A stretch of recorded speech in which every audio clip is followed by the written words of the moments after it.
She wrote that.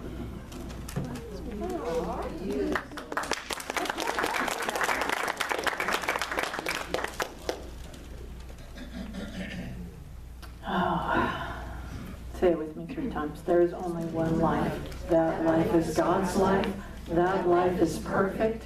That life is my life now. There is only one life. That life is God's life. That life is perfect. That life is my life now. There is only one life. That life is God's life. That life is perfect. That life is my life now. So when we thought that we were doing the larger practitioner graduation today, we got a little ahead of ourselves, as I explained to everybody. But Brooke and Christine picked the movie for this week, which is Harry Potter. And I think they thought that was kind of funny because we were talking about the path to practitioner and then Harry Potter. And honestly, there is so much correlation that I think they're going to be surprised. But I do want to acknowledge that we have Dumbledore's army in the back of the room back there. Stand up, come on. They made shirts.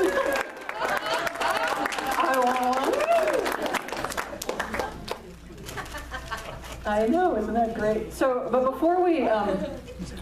before I dive into Harry Potter completely, I want to ask you to do one of those woo-woo things today that I don't ask of you too often. But I have these rocks that I'm going to pass around, and they're just rocks, not like the Charlie Brown ones, but they're just rocks.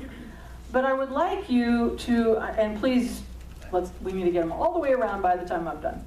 So, otherwise I can't end, which would be very unfortunate for all of you. There's a lot of cake in the back, and pancakes, so I hope everybody's carb hungry this morning. Anyway, I would like you to take these and just hold them for a moment and offer them your prayers of support and love and gratitude for the journey that these two have been on, and so that they can take these to their panels with them next month. So here's what the thing is. I keep saying the panels. Their next step is to go down to Mile High, the giant jumbo church, and sit in front of another minister and 2 practitioners that they have never met, and answer questions and pray and let them decide if they have come far enough on their journey to be granted a license as a practitioner. It's a little bit intimidating, and I'm trying to make it sound more so right now so they'll get over it before July 19th. Because it's actually a really loving experience at the same time. But I thought it'd be really cool if they could take these with them. So I chose regular rocks on purpose. One, because first of all, even as regular rocks, they're very unique and beautiful in their own way, just like these 2 are. And they have edges. And, some of them are sharp and some of them are pointed and some of them are round and all of that. So I thought, well, these are from a driveway. So it's because it's a journey that anyone can choose to take if they choose to dedicate themselves to it.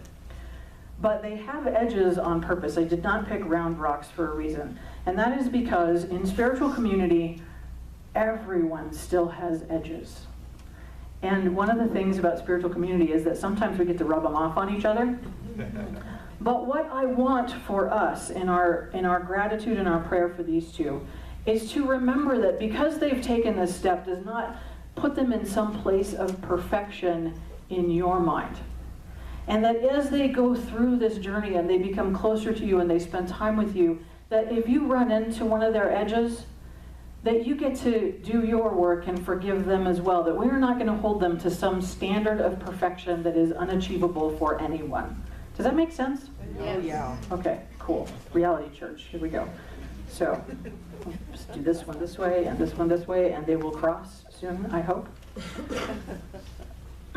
Sometimes when I pass things around, people stop. So Harry Potter and the Sorcerer's Stone was the movie of the week. Now, interestingly, just as a little factoid of the day, this was originally called, and is still titled in other countries, Harry Potter and the Philosopher's Stone.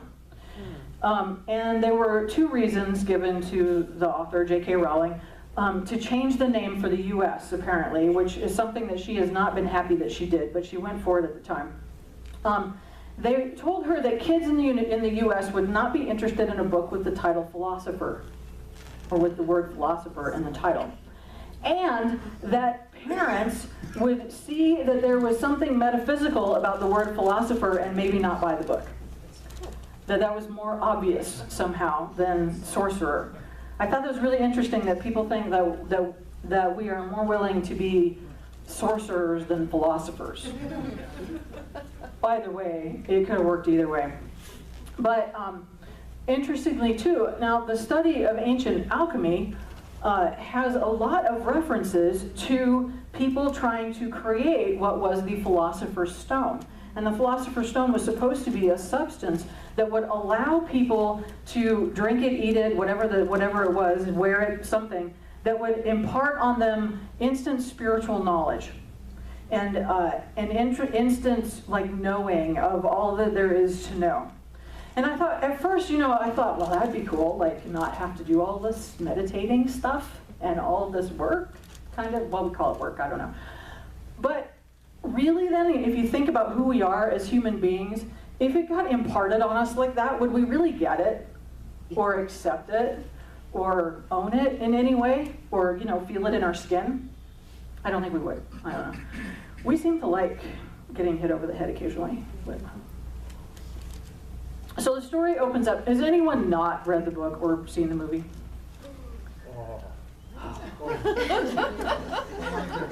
Okay. So here's the thing. I'm not going to try to recap all of the whole book because most people have read it, but also because it is your assignment as a person in this community to have seen the movie or read the book, and it is your assignment still. Not because I said so or because I said it was good. Honestly, this book is a cultural reference point for everyone under 25.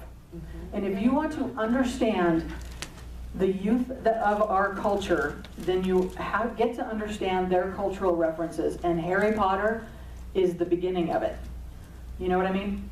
Okay, that's enough of that lecture. So I am not going to recap the whole story, but our story does open up with Mr. Young Harry living with his aunt and uncle and cousin, who are, according to Professor McGonagall, the worst sort of muggles. Muggles being human beings without magic. Now, and they kind of are. Harry is, he's treated a lot actually like Cinderella. As I was watching it, I saw some, I kept seeing sort of acknowledgments to other stories and movies. But he is like Cinderella. He's wearing his cousin's hand-me-downs, which are way too big for him, and he's cooking and cleaning, and he sleeps in the little cubby underneath the stairs. But also like Cinderella, he handles this mostly with some pretty good humor and some pretty good, sense about it, a pretty good attitude about it all, except for, he occasionally gets a little mad, but mostly his cousin, who's completely annoying.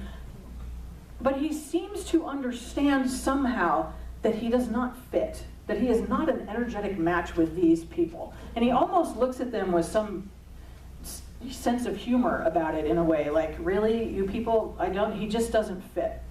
And he knows that. And as he's getting a little older and he starts to have a little bit of anger about some things that happen, he starts to have things happen that are sort of magical because he wants them to happen.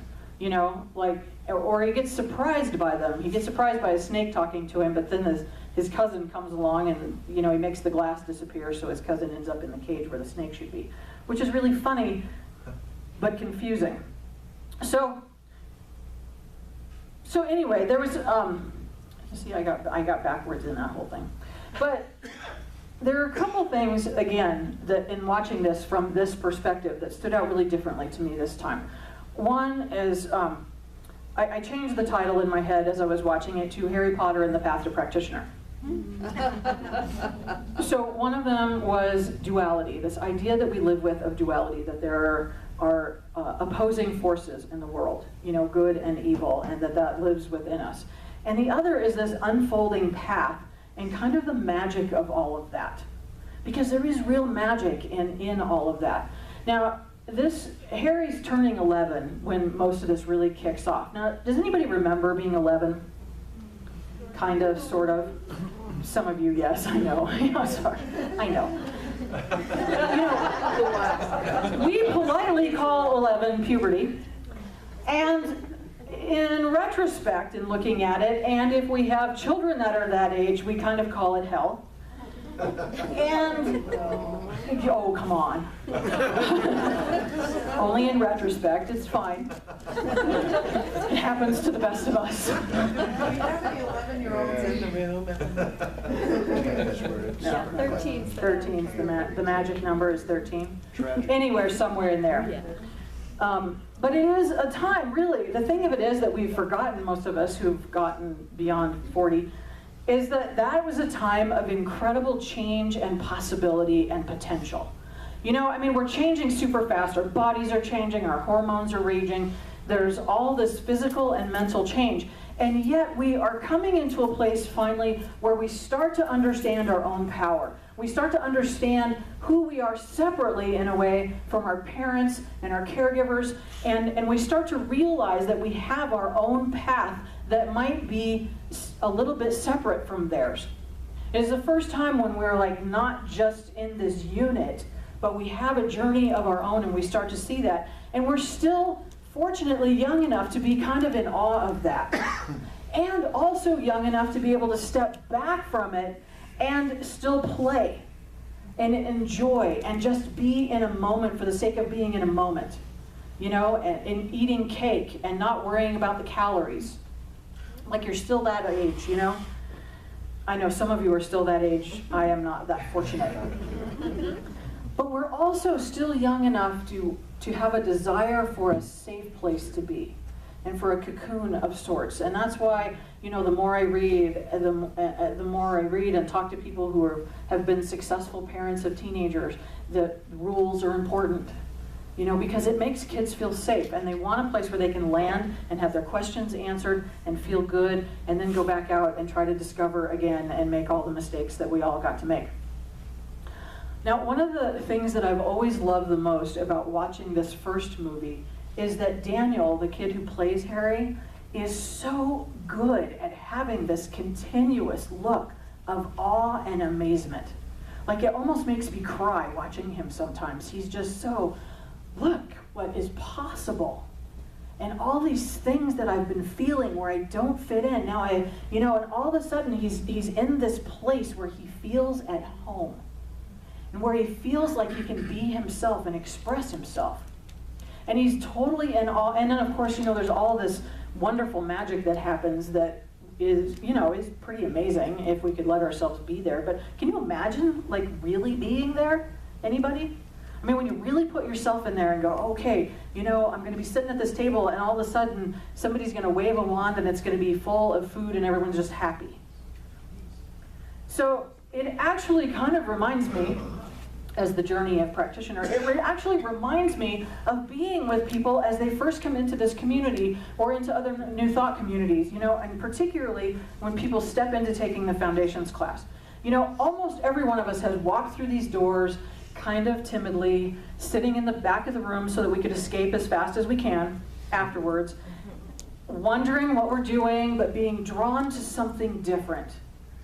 And many people come in and go, how many of us have said, I can't tell you if I had a quarter for every time somebody said this, really, you know, I can't believe this is here. I finally found home. This is finally what I've been looking for. This is where I fit. Because something about what we grew up with or what journey or the spiritual community that we were with before wasn't quite fitting. Not that it's bad or good or anything else, just that it didn't fit anymore and we've been searching for something else. Now, some of us land here right away in that search, and some of us, okay, me, have to go the circular, very long, very convoluted route and then go, oh wow, this makes sense. I remember the first time I went to a New Thought church, it was actually Mile High in like 1986. My mother drugged me there, kicking and screaming. And I was like, and Dr. Fred, who was there at the time, did a talk on the metaphysics of the Lord's Prayer. And I was like, oh my God, this makes sense in my heart and my head. Finally, something makes sense. And they had this poster on the wall. This is a total sidebar. They had this poster on the wall. This was in the mid-'80s, and some of my friends were dying. And they had a poster on the wall that said, "I have AIDS and you can hug me and I won't make you sick." And I lost it. And of course then I cried through the whole service, surprise. But that was before I cried very often, so we come in here looking and searching, and we start to absorb all these positive spiritual messages. You mean I'm the divine in action? You mean I can create the life that I want? You mean I can have the life that I have been longing to have and seen for myself? I can release all this fear and guilt that I've been carrying around, and I can be as powerful as I can accept for myself to be. I can really be that person in the world. I can be vulnerable and not afraid because I know that I'm going to be okay.